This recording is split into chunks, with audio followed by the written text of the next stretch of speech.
Good evening. So today we are going to start with the analysis of an issue. So in my introductory class on the analytical writing, I have told you that there are two essays on the analytical writing.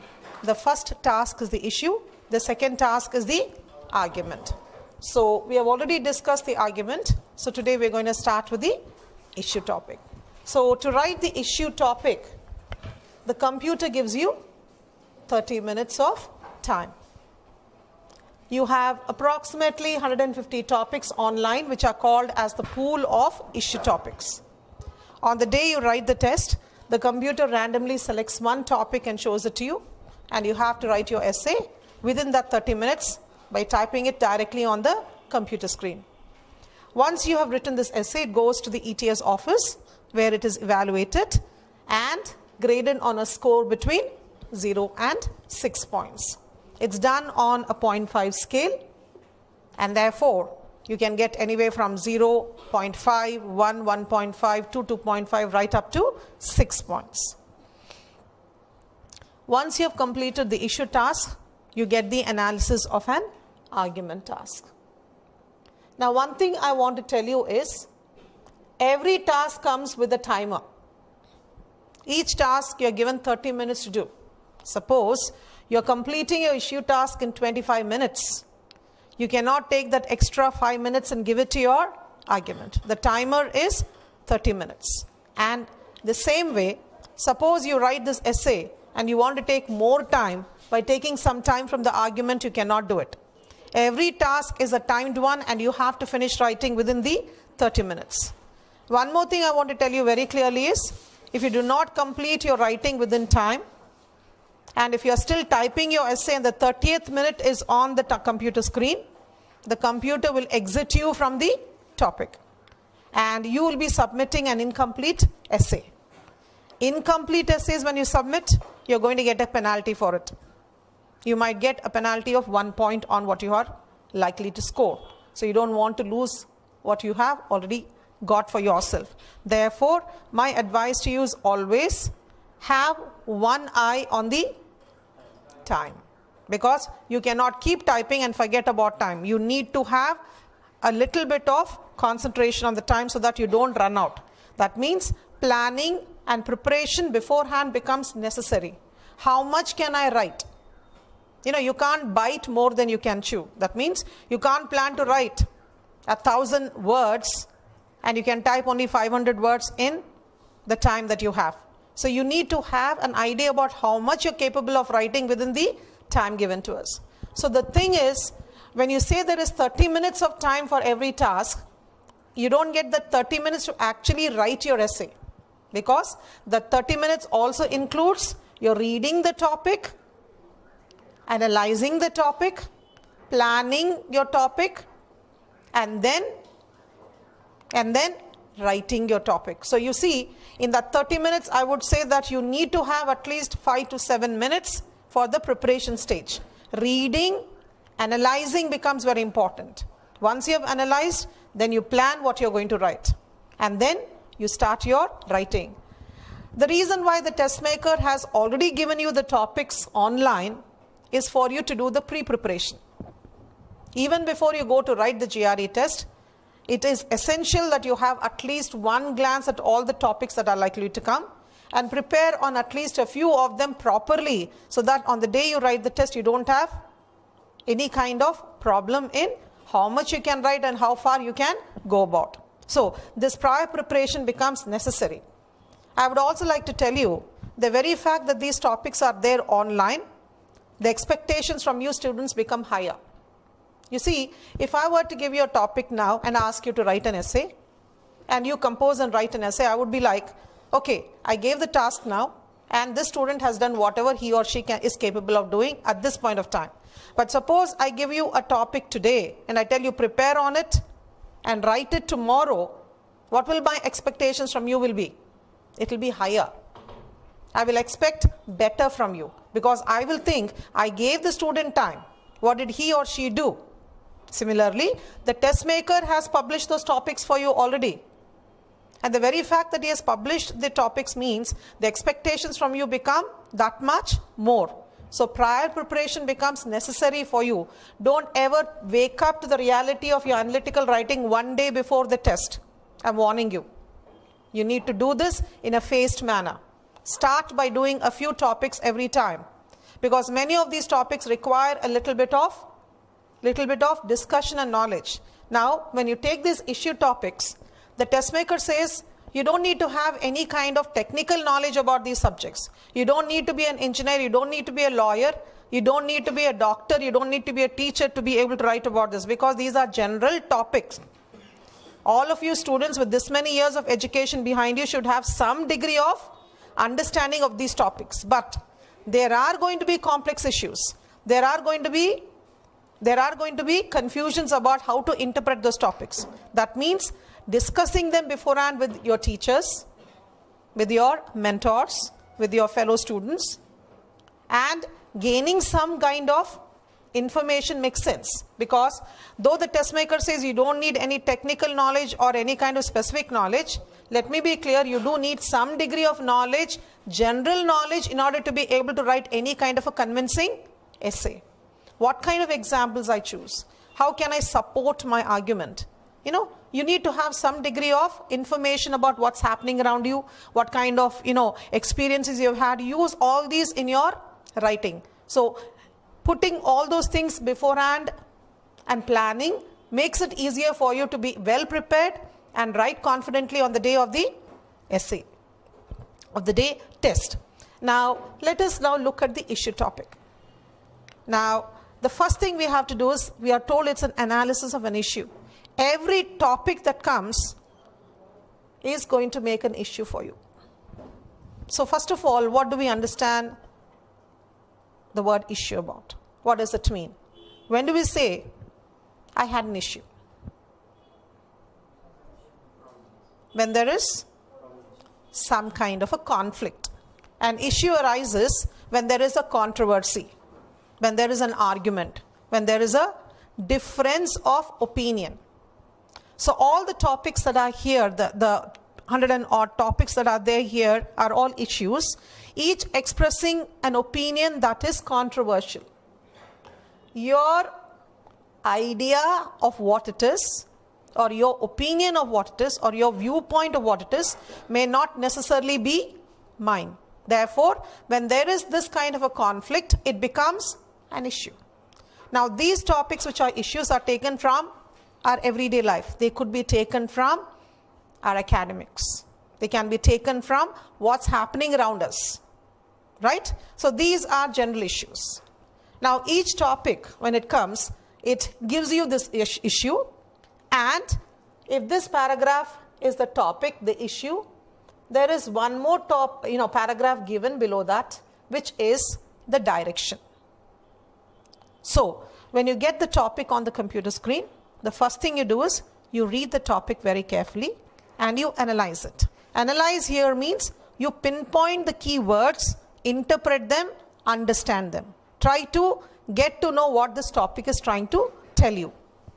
Once you have understood the topic, the second is you read the directions, because it's very crucial. The test maker keeps insisting on this. He says, write the essay on the basis of the instructions given. So every topic that you get don't have the same instruction.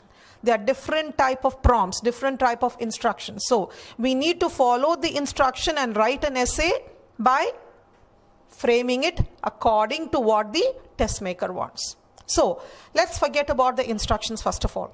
Let's look at what the topics are supposed to be. Every topic will express an opinion or make a claim. Here, instead of evaluating that claim whether it's logical or not, like you do in the argument, here what do? You are asked to express your opinion. You see, if the analysis of an argument is an objective writing, objective means your personal opinions don't come. You don't say, I agree with it or I disagree with it. There you say whether the argument's claim is sound or unsound, whether it's logical or illogical, where you're doing what is called as the job of a judge. and a judge remains impartial. He doesn't have his own personal opinion on the subject. He uses the yardstick to measure. Yardstick of what? Here we are using the yardstick of logic to measure whether the argument is sound. There, the argument topics is an objective analysis, an objective expression of your evaluation. Whereas in the analysis of an issue, it becomes subjective. Subjective in the sense you express your opinion. You put forward your viewpoint. So what does the test maker says? He says in every issue topic, you are asked to express your perspective. Express your perspective. What is your perspective? Your opinion, your viewpoint. And he says, in expressing your perspective, what does he want to do? He wants you to give suitable reasons to support your opinion. Then he says, wherever possible, give appropriate facts, evidences, examples to support your view. This is what the test maker is ultimately asking us to do. He says, you form your opinion. Express your opinion for the issue. See, this issue is controversial. There can be different opinions about it. He is asking you to take your stand. But taking a stand means you have to convince the other person about your opinion. So if I tell you something, you're not going to believe me. I have to give you appropriate reasons to support my view. That means, what is the task before us? In the analysis of an issue, the task is, your intention is to persuade the reader who's reading your essay of your opinion. If you are saying something here, your intention is to convince the person as to why you have that particular opinion, what kind of reasons you're giving for your opinion, what kind of suitable examples or valid facts you can offer that will support your opinion. Therefore, you see, what you're ultimately doing in the analysis of an issue is, you are constructing an argument. You are constructing an argument. What are the components of an argument? A claim and premises. So your opinion that you are expressing, your perspective becomes your claim, and all the reasons and facts and evidences you give are your premises that you're using in order to support the claim that you have made. So in the analysis of an argument, you're assessing an argument. In the analysis of an issue, you are presenting an argument yourself. Are we clear up to this point? Okay. Now, when the topic comes, remember, there is no such thing as this is the right opinion or the wrong opinion. The test maker has no any such kind of, let's say, right answer or wrong answer for you. Whatever stand you take, whatever, decision you make about what opinion you want to express, what matters is how critically you're able to put forward your stand, how well you're able to use your logic in order to express your opinion and support it. So don't ever think, if I express this opinion, the person who's reading it is going to, may not, agree with me, therefore he might, not give me the scores I deserve. No. The person who's reading your essay is objective. For him, he is not having any opinion. What he is waiting for is for you to convince him of your opinion. So how persuasive I am, how clear I am in my stand, how well I'm able to express my opinion and support it with valid reasons becomes the crux of writing the analysis of the issue. Always remember, the intention behind writing here is that you have to convince the other person of your viewpoint. You are persuading the other person of your opinion. So, when the topic comes, as I said, read it, analyze it, understand it. Now, the next stage you have to ask is, do I agree with the topic? Do I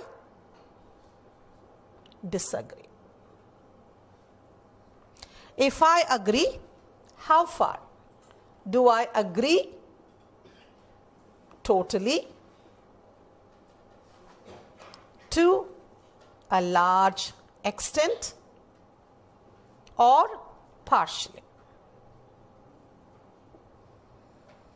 If I disagree, how far do I disagree? Do I disagree with it totally? Do I disagree with it to a large extent? Or do I disagree only partially? This is something you have to discuss with yourself, because you have to ask, if I agree, what are the reasons I have for agreeing with the statement? Okay, now what are those reasons telling me? Do they convince the other person, if these reasons are given, whether the agreement I'm coming up with is clear? Now, if I'm going to agree with the statement, will there be somebody who will disagree with me, and what will be his reason for disagreeing with my statement? Okay, if I'm agreeing with it, what kind of examples or reasons or illustrations I can give in order to support my opinion? What kind of examples and illustrations can be given for the opposing point of view? Because remember, many of the topics, the instruction will tell you to take both the side. If you are agreeing with it, it also says what would be the reason somebody would disagree with you. So therefore, it becomes very important that you are able to look at it from both the sides. 99% of the time, you will be writing essays where you are going to be discussing it from both sides. Because though you are expressing an opinion, you still remain a logical and impartial kind of expresser of that opinion. You're not like, this is my opinion, you better believe me. Even here, your intention is to be logical in convincing the other person, where you admit that there are possibilities the other person might disagree with my stand. Now, let's take a topic. Now, when we take topics, the topics can be many and varied. The first thing is, you have to read the topic. Now, what stand do I take? A topic says, let me make this here, one of your topics from your issue: all facts are stubborn.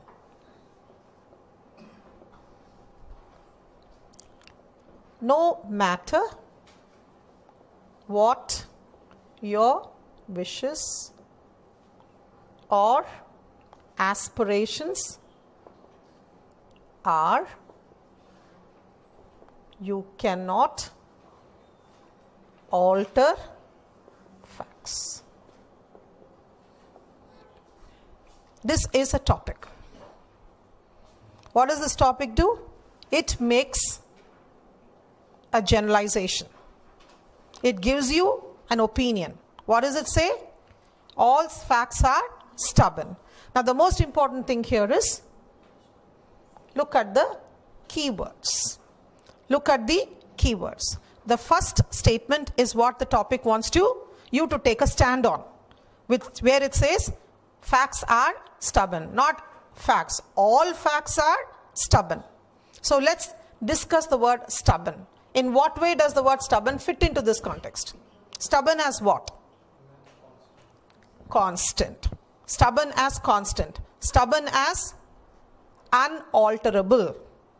Stubborn as rigid. Stubborn as unchanging. So what this argument says essentially is, facts cannot be changed. Even you have wishes, or whether you have ambitions or aspirations to change facts, they cannot be altered, is the expressed opinion. Now, before I'm going to come to any kind of a decision about what stand I take, we need to look at the keywords, the facts and the word stubborn. Let's ask ourselves, what are facts? What can be considered to be facts? What can be taken to be facts? Give me a fact. The sun rises in the east. Does it?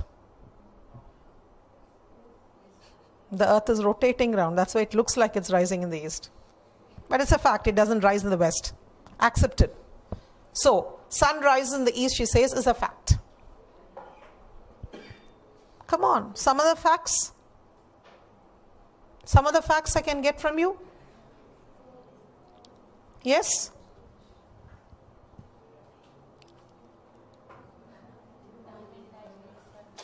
Time and tide waits for no man. Time. Time is something that cannot be stopped. You cannot go to the past. You can't go to the future. Nor can you hold on to time. Today you are very happy. You can't make this day last forever. Fact. Yes?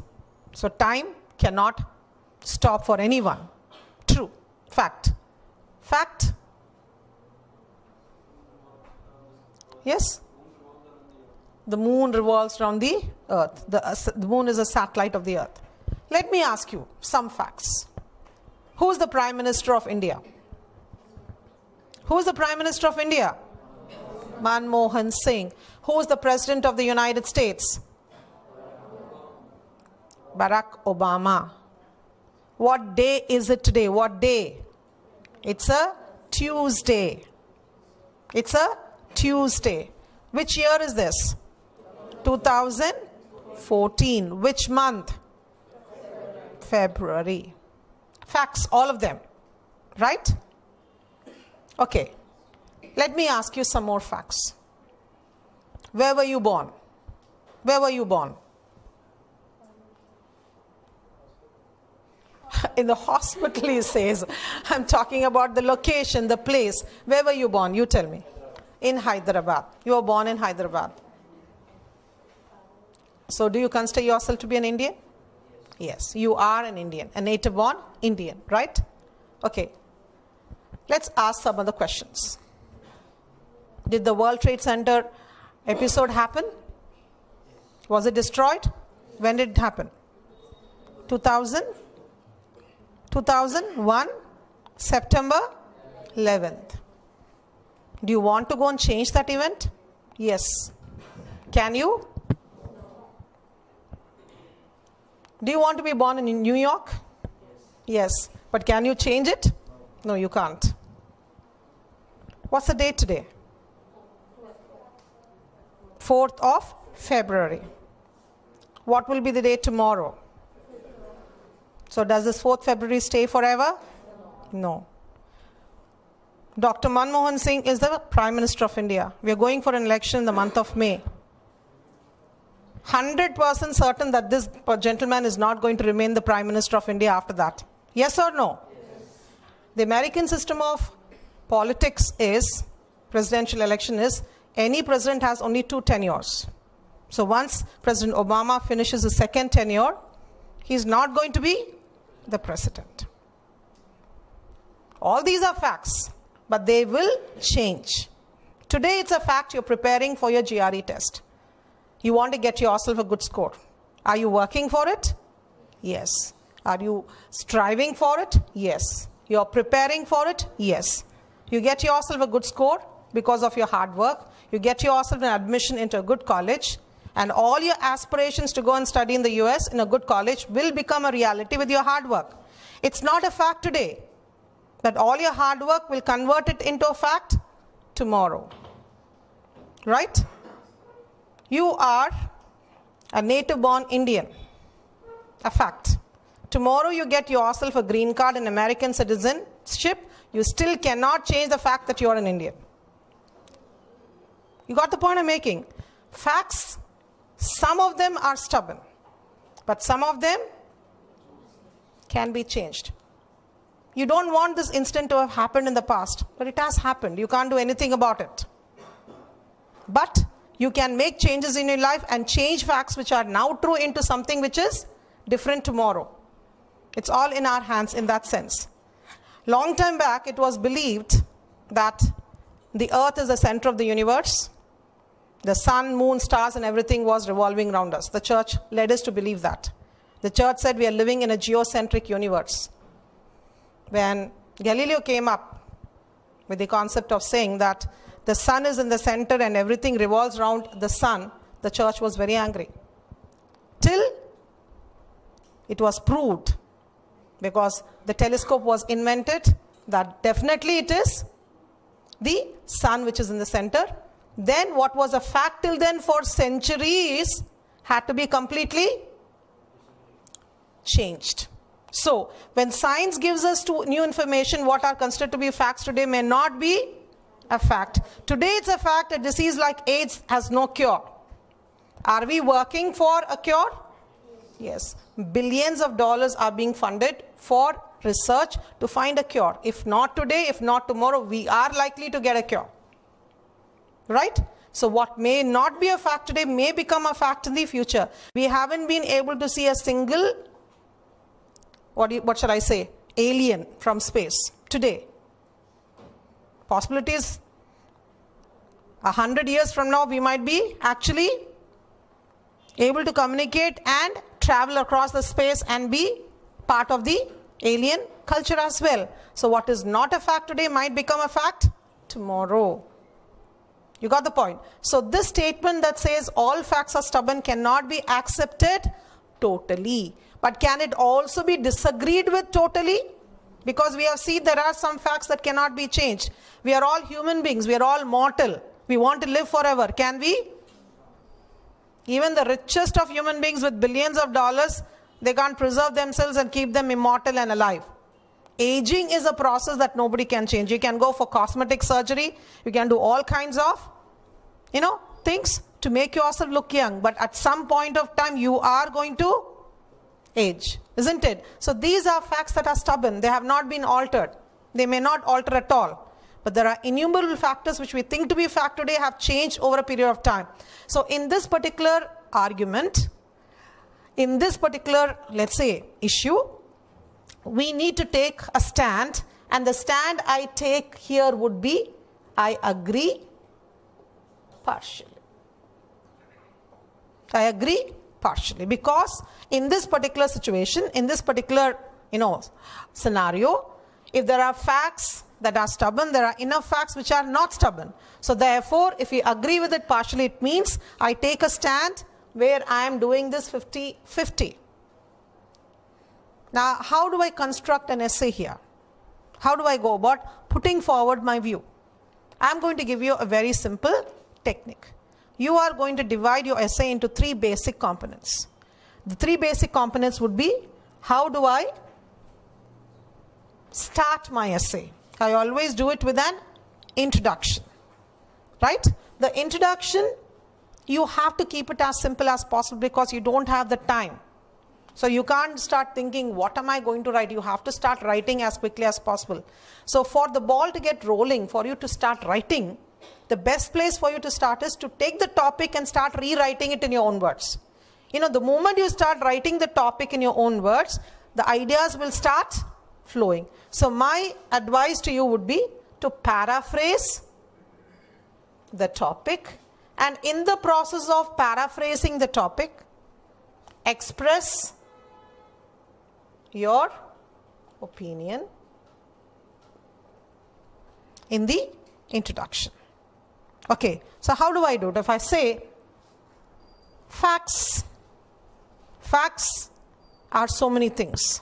Facts which are there today, facts which are there tomorrow, facts which may not be there forever. There are some facts which are there forever, some facts which may not be there forever. So statement which states that all facts are stubborn, that means unchanging and unaltered, cannot be taken to be a true statement, cannot be taken to be a logically valid statement. One cannot assume all facts are unchanging. Therefore, the expressed opinion I can make here is that if there are facts which are stubborn, there are equal number of facts that are changeable. Now that I have given my expressed opinion in the introduction, the body of the essay that I am going to write, I am going to divide it into 2 basic parts. The first part, let us say, if I am going to start off by saying, I agree. What are my reasons for agreement? So I take up those reasons, 1 or 2. So here I talk about, you see how important your examples and illustrations are going to become. You cannot write this essay without your examples. So, you start off by giving examples of facts that cannot be changed. Examples of those facts that have remained immutable, unchangeable from the past and will remain so forever. Put forward those kind of examples first and express your opinion there. Up to this extent, one can accept the view. But in the second part of the essay, if this is I agree, then what are my reasons to disagree?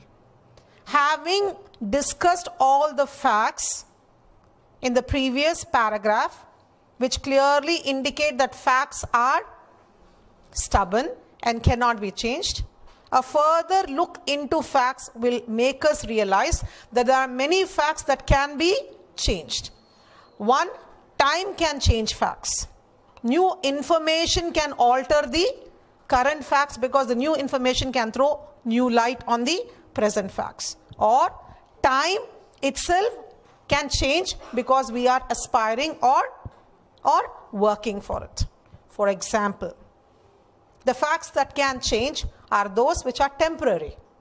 Those which are true today and may not be true tomorrow can be temporary facts and can be altered. Whether it's the day we are living in, or the year we are living in, or whether we talk about world leaders who are holding certain positions which are temporary. All these facts which are true for the time being will not be true forever. Facts that have been considered to be facts have changed because science has thrown new information. Whether it's about the earth being the center of the universe, or whether it is about the number of planets we have in our own galaxy. The invention of new technology has thrown up so much of information that has overset the facts that were taken to be true in the past and has introduced new scientific facts now. Finally, facts can alter if we aspire for them. Today, we are desperate to find a cure for a disease like AIDS. We are working for it. And there's every possibility that we will find a cure. At one point of time, there was no cure for disease like cancer. Today, we can successfully defeat this disease if it is detected early. So, we have found vaccinations for a disease like chickenpox and smallpox. At one time, smallpox was wiping the world population. With the invention of the vaccination for smallpox, we have been able to successfully prevent this disease from being so destructive. So, with man's aspirations and his striving, many facts that are true today may not remain facts tomorrow. Examples again. Now, conclusion. Summarize. Therefore, as one can see, the statement that facts are stubborn is true to some extent, because there are innumerable facts that are unalterable. Up to that extent, one can accept it to be true.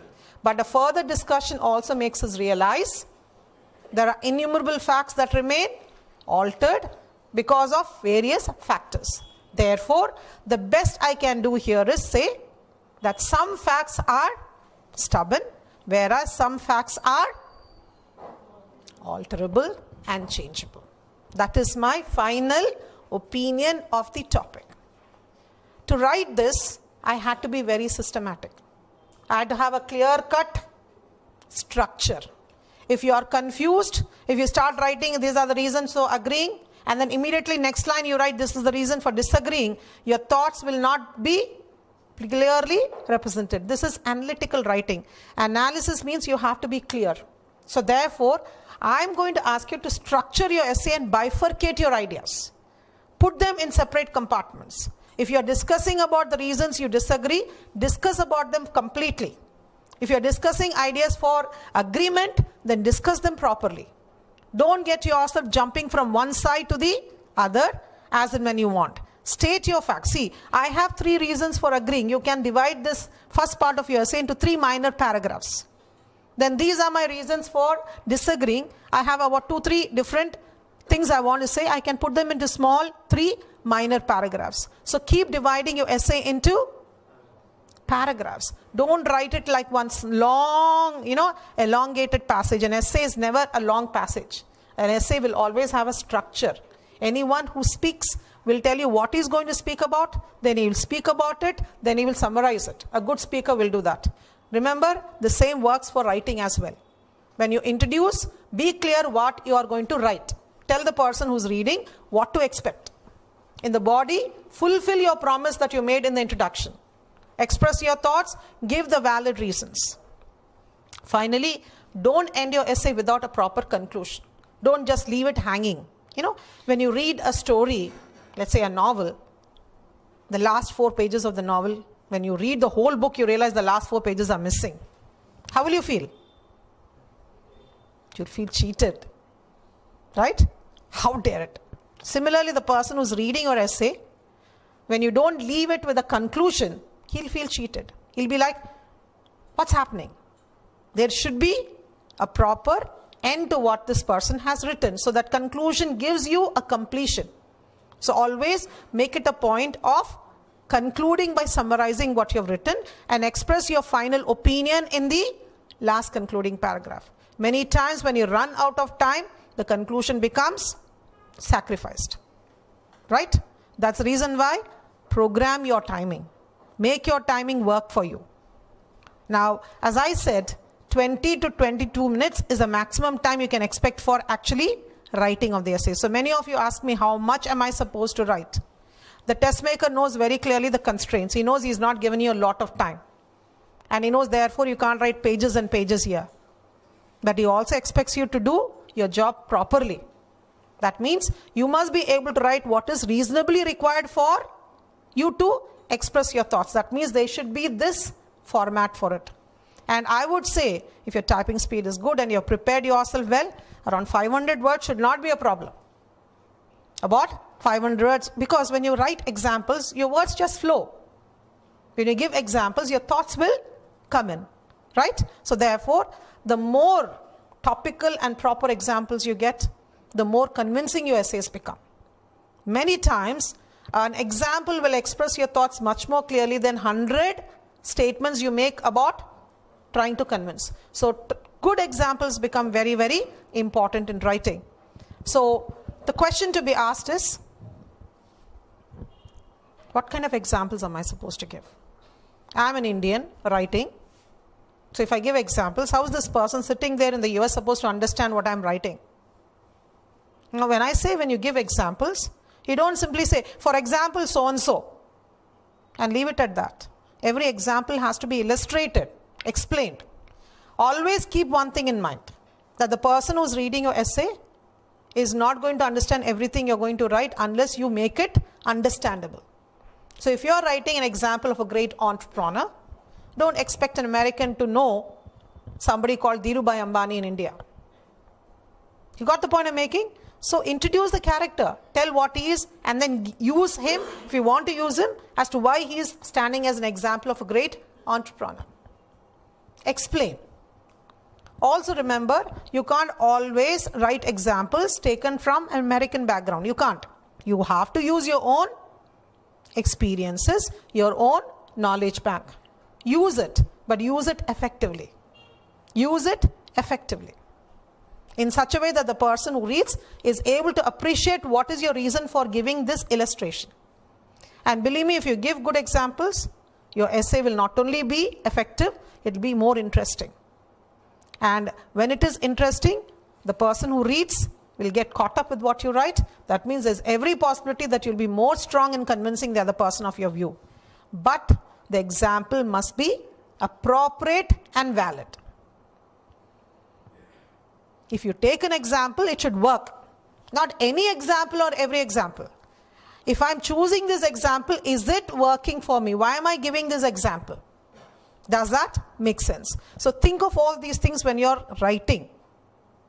When you're writing your essays. Now that I've given you a broad picture about this particular topic, there are going to be topics where you can take a stand, where you can support something to a large extent.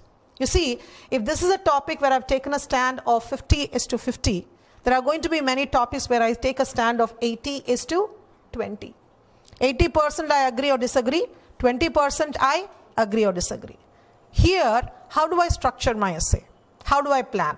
If the introduction is going to be similar to this, where you paraphrase the topic, explain your topic for what you think it is, introduce your opinion and discuss your opinion in the introduction, then the body of the essay, instead of dividing it into two broad components, because here you have equal reasons for agreeing and equal reasons for disagreeing. In the writing of this type of essay, the body must be more focused on your opinion.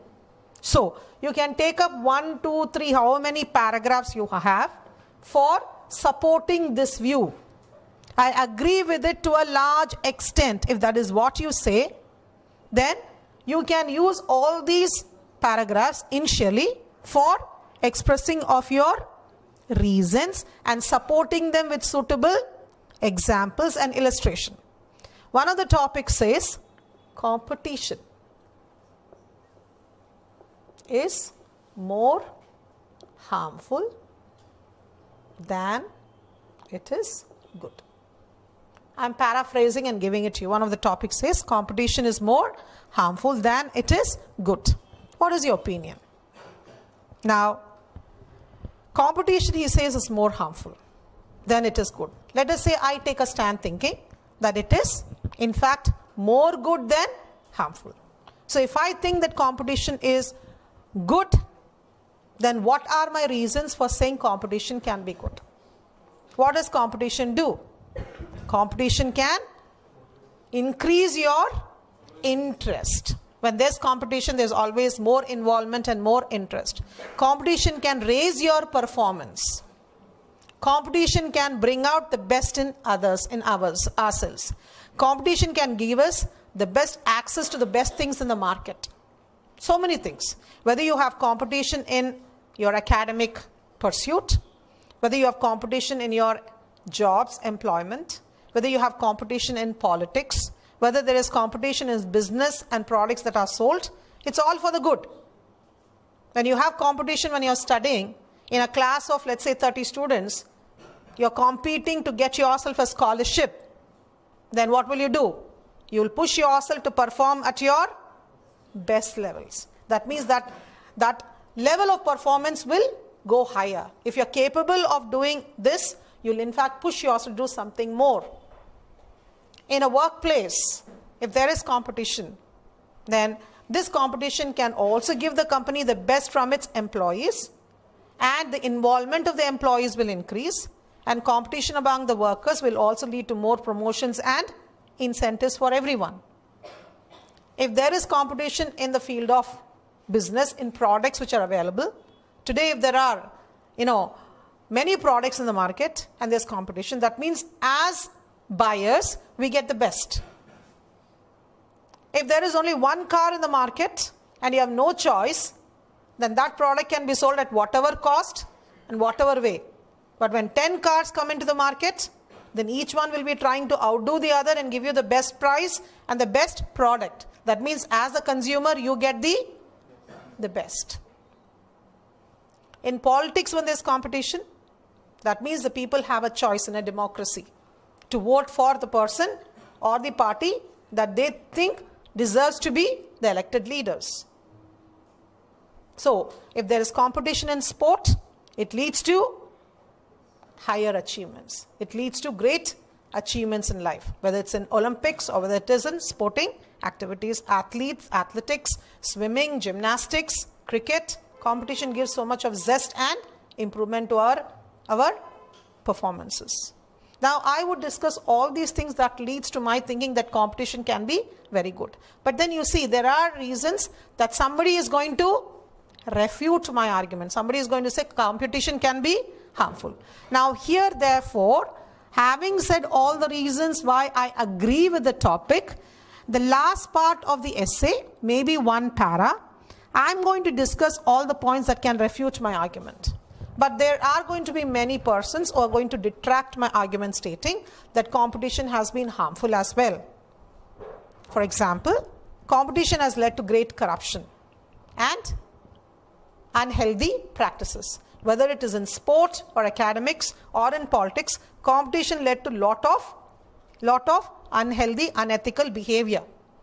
Whether it is match fixing or taking enhanced drugs in sports, whether it is politicians being corrupt and paying large sums of money for winning the elections, or whether it is businesses who are trying to outdo their rivals by killing their product, killing the rival's product through unhealthy advertisements, competition has brought out the negative aspect of the life.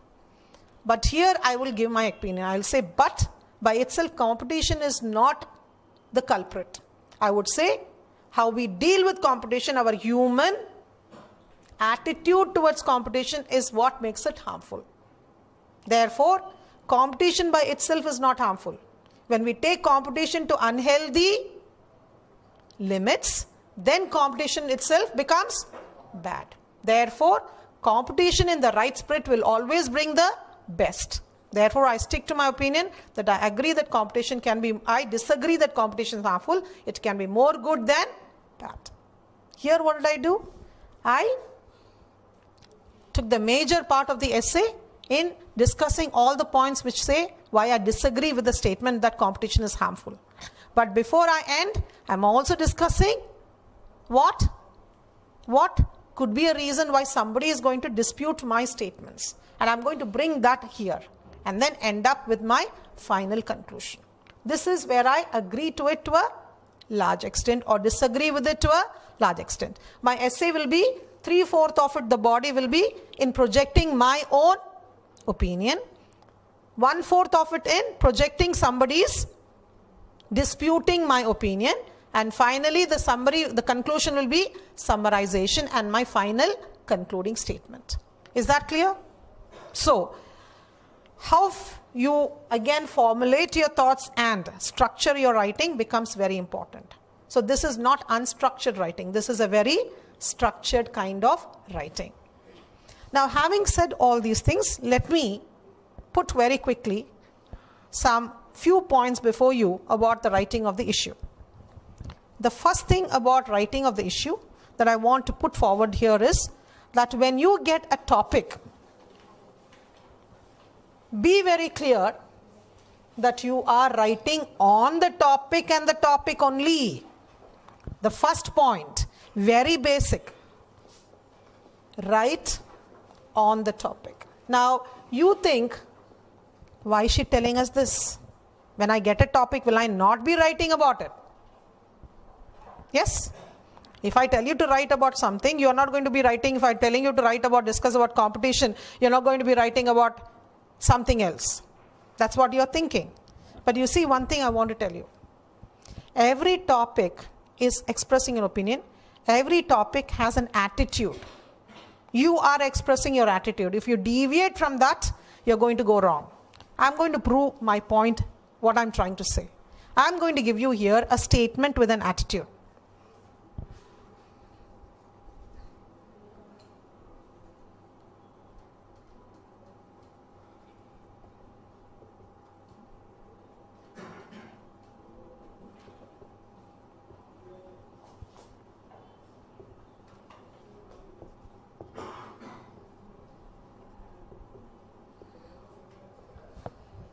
Let's say I gave you this statement with an attitude. I'm giving my opinion that the dog is the most useful animal in the world. Let me further put it this way. Of all the animals in the world, the dog is the most useful.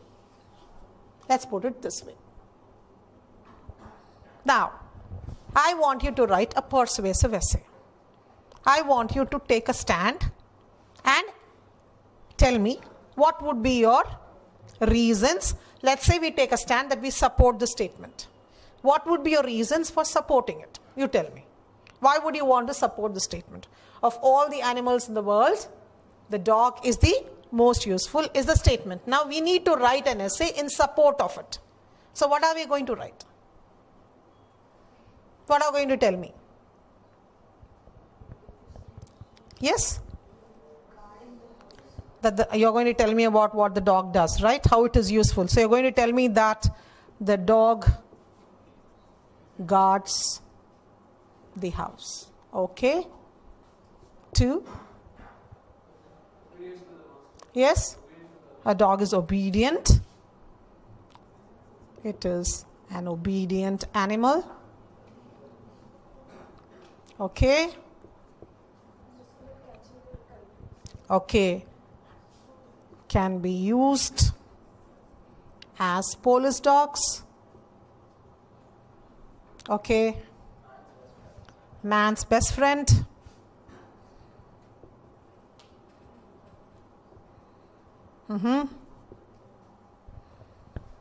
What else? That's all? You're done with it? You know, if you're going to write all these things, I'm going to give you. Let me ask you a simple question. Do I have any doubts about the dog being useful? Is that what I said? Prove to me that the dog is a useful animal. Did I ask you to do that? What did I ask you to do? I expressed an opinion. I said no other animal is as useful as a dog. Right? Of all the animals in the world, the dog is the most useful. You just told me about the use of dog. You didn't write about the topic. I said write on the topic. What is that you're supposed to do? You are supposed to compare the dog with other animals and prove the dog is more useful. Simply telling me about the use of dogs is not going to prove anything at all. What does it prove ultimately? That the dog is useful. But does it prove that the dog is more useful than all other animals? So, what are you supposed to do here?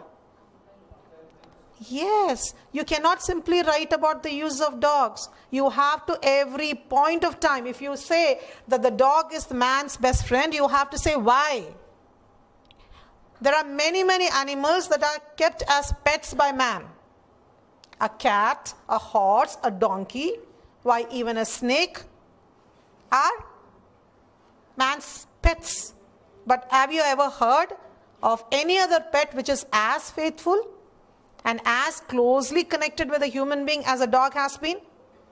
Examples of dogs being man's best friend. Take examples, concoct examples if we don't have any. Stories are with so many episodes of dogs standing by man and protecting him, his master, isn't it? Has any other animal done such a thing?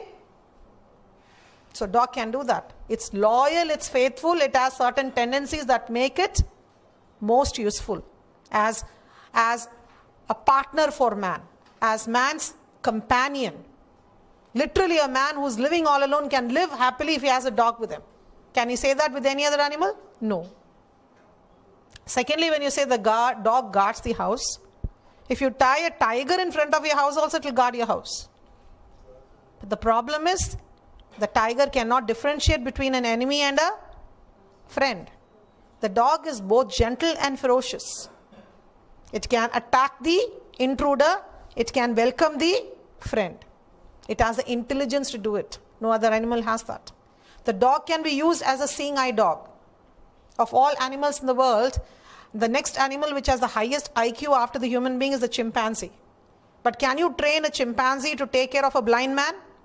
No. One moment it will take care, next moment it will be a monkey. The dog can. You have seen dogs taking blind people, crossing roads, guiding them, guarding them, and doing all these things. Dogs can differentiate the smells. It can follow the track of a criminal. It can smell and remove the smell of bombs. In airports, dogs can differentiate the smell of drugs from other smells. Therefore, criminals who are carrying drugs can be easily found. Can other animals do it? There are animals which have good sense of smell. But you can't train them to do these things. Therefore, though a horse can be extremely useful, it has been man's animal of burden. It has carried carriages, it has taken us all over. But let us talk about donkeys or camels or cows, which are all useful in different ways. But when you compare the variety of uses along with the fact that it has an emotional bond, the dog supersedes every other animal. So you see, when I said write on the topic, remember, you're expressing an opinion and you're trying to persuade the other person. You're not giving information. You're not giving information. Information is not what is being sought here. Facts and figures are not being asked here. You must always remember, why am I using those facts and figures? Why? Because I'm expressing a certain opinion. So always remember, you're writing a persuasive essay. So don't fill your essay with facts and information. Make your essay work by trying to convince the other person with those facts and figures. That means these facts can be molded, changed in such a way that you can persuade the other person that the dog is superior and more useful than any other animal. Facts by itself is not what is being asked. How you make those facts work for you, that is what matters here. So the most important thing, as I said, is you write on the topic. The second thing that I have already told you, the organization. How did I ask you to organize your essay? Into 3-point approach. The introduction, the body, and the conclusion. I said, change the format of your writing based on how you are agreeing. If you are agreeing to a large extent, make your writing work for you. Organize your writing, as I said, by structuring it as I put it on the board just now. If you are agreeing with it to a partial extent, where you're going to divide your essay into 2 basic components, what are the reasons for agreeing and what are the reasons for disagreeing. Organize your thoughts, structure your writing. Don't write like a long paragraph.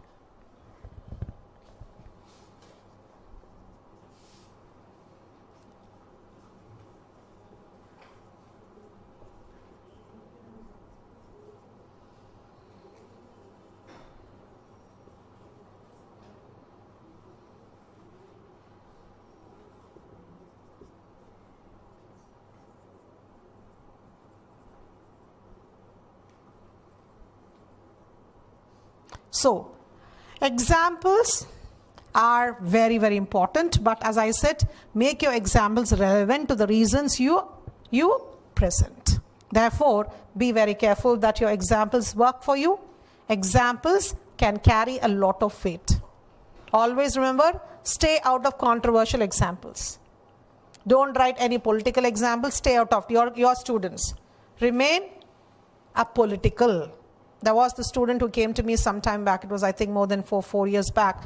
He said, ma'am, I got just a 3 out of 6 on my writing.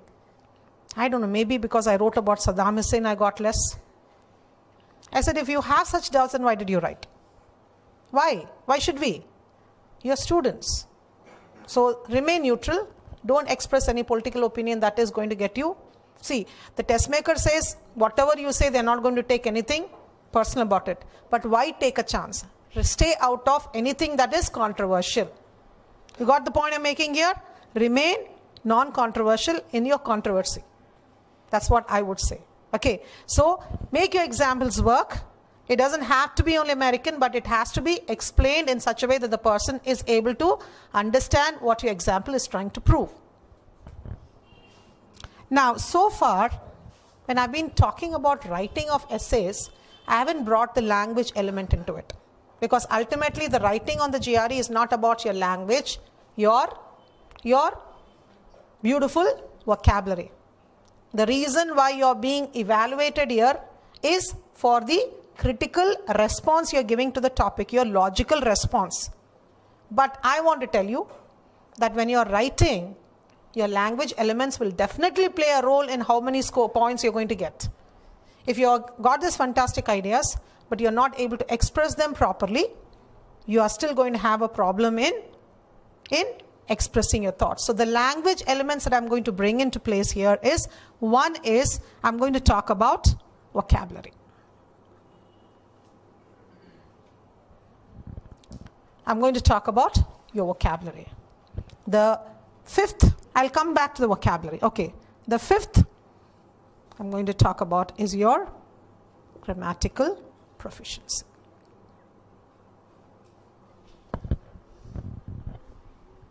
These are the other 2 things that I'm going to talk about. Now, when I said that your vocabulary is going to play a role, let me caution you. Many of you have this, thing that when you're doing your verbal reasoning section, you learn all these wonderful words there. So you think, this is the best place for me to start experimenting with all those wonderful words. Let me use all those high-sounding words and use them as much as possible to impress someone. No. When I said vocabulary, I don't mean all those high-sounding words. I mean contextually appropriate or suitable words. The right word in the right context that you express is what I'm talking about. You don't have to become pretentious here. The moment you start using those high-sounding words without knowing their meanings properly, you definitely are going to sound very weird. There was this student who was talking about advertisements, and he started writing instead of advertisements, propaganda. He thought propaganda looked much higher and better. But there is distinctly a little bit of a negative tinge to the word propaganda. It's over-publicizing something. So you see, he was not able to express himself properly because he used a wrong word in the wrong place. So the thing is, be yourself. Use words with which you are most confident and comfortable. But at the same time, try to make your writing as articulate. That means using words that are effectively needed. Plays a very important role in expressing your thoughts, but at the same time, I'm going to ask you to not experiment and use words with which you are unfamiliar. Remain natural, because if you use those difficult words without knowing them, believe me, a person who's reading your essay will know that you are being pretentious. Okay, so let's remain natural in our writing. The grammatical proficiency I'm talking about has nothing really to do with grammar per se. I'm not talking about noun or pronoun or verbs or adjectives. Grammatical proficiency, when I say, I'm talking about your sentence structure. How we structure and construct our sentence, how we deliver our thoughts clearly, lucidly, clearly matters. Now, why I brought the grammatical proficiency here because is, grammar teaches us that sentences are constructed in a certain pattern. Every language has grammar, the building blocks. Every language has noun, pronoun, verb, adjective, adverbs, and so on. But every language has its own convention, its rules about how you construct the sentence, what makes a sentence grammatically correct. How you put those words, in which order you put the word matters a lot. The problem with people like us is, we are what is called as non-native born speakers of English. So one of the major errors in our writing, in our speaking of English is, we follow the translation method. We think in our mother tongue, and verbatim we try to translate what we are thinking into English, and therefore what we are trying to say comes out looking very stilted, artificial. And many times what we are trying to say may not even be communicable to a person who has no knowledge of our own Indian language. So let me start by giving you a simple sentence. In English, the structure of a sentence will always be the subject, which is your noun or your pronoun, plus the verb, which is your action word, plus the object or the complement. So, if I say, Rama plays cricket. You have Rama, the subject, the verb plays, and cricket is the object of his playing. I would like somebody here to tell me the same sentence in Hindi. Tell me the sentence in Hindi. Rama cricket khelta hai. So what's the structure? Rama cricket khelta hai. Subject, object, verb. This is a structure of our own language. Subject, object, verb. Do you ever say in English, Rama cricket plays?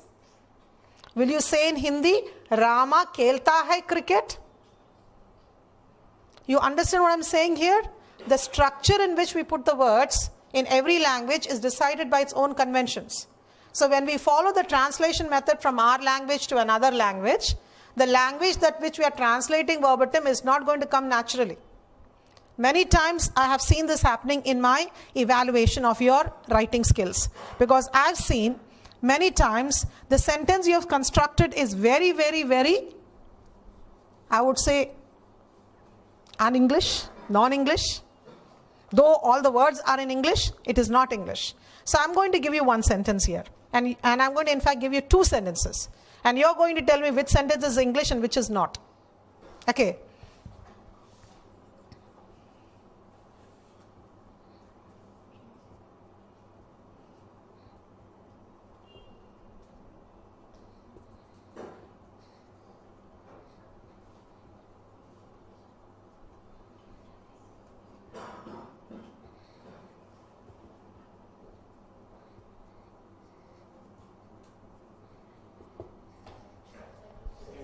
Second one is English.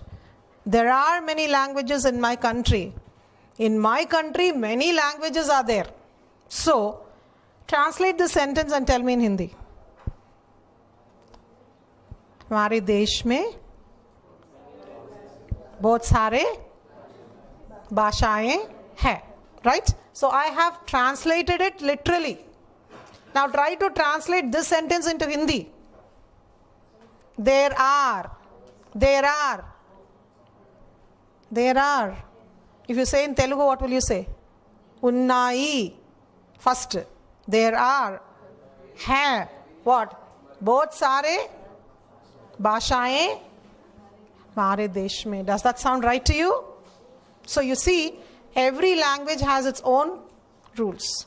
Construction of the sentence conventions, you have to absorb them. Exposure to the language is a must. The more you're exposed to the right language, the more you start thinking in English rather than thinking in your mother tongue and translating it into English. You know, in Amitabh Bachchan in one of his movies says, I talk English, I walk English, I do whatever in English. So you see, you need to do that. Your thought process should be in this language in order to be able to write effectively. The more you expose yourself to this language, the more you become proficient in it. Your reading plays a major role. Second, watching good programs on TV. Whether it's news broadcast or whether it's good programs, they all impinge on our consciousness. Subconsciously, we have to evolve. We have to train. The moment you start thinking, is it right or wrong, it won't work. Language has to come like an instinct. It should come on its own. So I'm going to have to tell you that you need to learn to write English, not a translation of your mother tongue in English. Then only your language will come out naturally. You have to aspire and work for that. Is that clear? Okay. Now one more thing I want to bring you here is your punctuations, especially when you're writing, do make a lot of impact. Your capital letters, your full stops, your commas, your hyphens, they all have an impact on our writing. They lend what is called as clarity to our writing. So I've had sometimes students writing one whole paragraph without a single full stop. I become breathless reading it, because they keep joining the sentences with ands and because and wherefores, and the sentence goes on and you don't know where it begins and where it ends. Learn to put a stop. Learn to practice writing sentences which are short and carrying on. Because the sentences which are short and to the point will always be more grammatically correct than sentences which are very complicated, and then you lose your tenses, you lose your verbs, you lose everything in the process. So structure your sentences short and to the point by using punctuation marks. There is a very amusing incident, an anecdote that was narrated to me by one of my professors when I was doing my MPhil. He was talking to us about the importance of punctuation, and he told us about the fact that a single punctuation saved a person's life. The story is about Russia. The Tsar of Russia, the king of Russia, realized that his wife, the Tsarina, was having an affair with one of his courtiers. This man's name was Rasputin. Bonnier made a very famous song of Rasputin. So this courtier who had this affair with the queen, obviously the king didn't want him anymore. So he sent a command, a written command to his soldiers. And this is what he wrote. Now I'm writing verbatim what he wrote in Russian in English, so it won't look like a proper English sentence. He wrote this.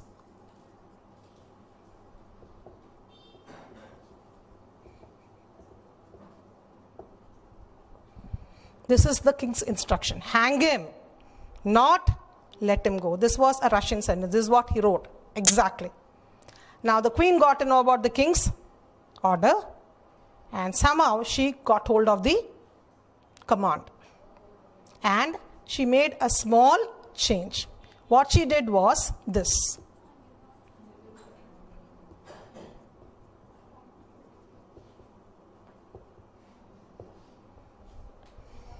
This is what she did. Now what happens here? Here it becomes, hang him, not let him go. And this fellow escaped. So you see, a single comma, its position changed the whole command. So punctuations are not to be underestimated. They are important. You need to use them when you're putting forward examples, when you are structuring your sentences. Put those full stops and commas and capital letters. They will bring clarity to your writing. So, the facts here. To write on the topic, you're writing a persuasive essay. You're not simply writing to tell the person some information. You're using the information in order to convince the person of a particular view. Organize your essay. Stay focused on the construction, the introduction, the body, and the conclusion. Make your examples relevant to the reasons you present. Examples play a key role in raising the points. So think up of good examples. Think up of good reasons for supporting your view. Vocabulary.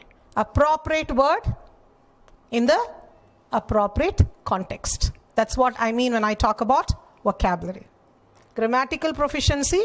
Structuring your sentence according to the conventions of English. Not translating it from your mother tongue and trying to write English as it is supposed to be in your own language.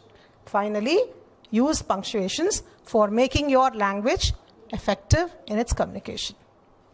Because you see, in writing, from my school, I've been taught there are 3 cornerstones for writing. The 3 basics, fundamentals. Writing, A, B, and C of writing we are told right from our childhood. What is this 3 fundamental basics of writing, the 3 ABCs? A, accuracy. B, brevity. C, clarity. These are the 3 cornerstones on which you have to write. What you write has to be accurate. Nobody has time anymore to read if you write on and on. Everything is now time, right? Whether you write an email, whether you write an SMS, whether you write any kind of a report, it has to be to the point. That means you have to be accurate and precise in what you are conveying. The second, brevity. Brevity, as I said, is to the point, being clear. Accuracy also means that you use the right word in the right place, right? Therefore, the construction of your sentence and the right word in the right place is accuracy, and being to the point is brevity, and clarity, as I said, comes from your punctuations and the construction of your sentences. So all these 3, if you are able to combine them effectively, your writing becomes better. It's good that we aspire to be good writers, because writing is a very important skill, not only in your academic future, but tomorrow when you go to any kind of a job, your writing is going to play a key role. So improving on that becomes very, very essential. So now is the time on the GRE you're playing a role in getting a good score here. So why not start now? Why not start now? That's what I want to tell you. So today, let's take a break now, because tomorrow we are going to do something very important. We are going to take the topics, we are going to read the topic, we are going to read the direction, we are going to discuss the topic among ourselves, we are going to get ideas, and we are going to see how we can construct and develop and write those essays. So we're going to see the different directions and instructions we have, and we're going to structure it. Are you with me so far?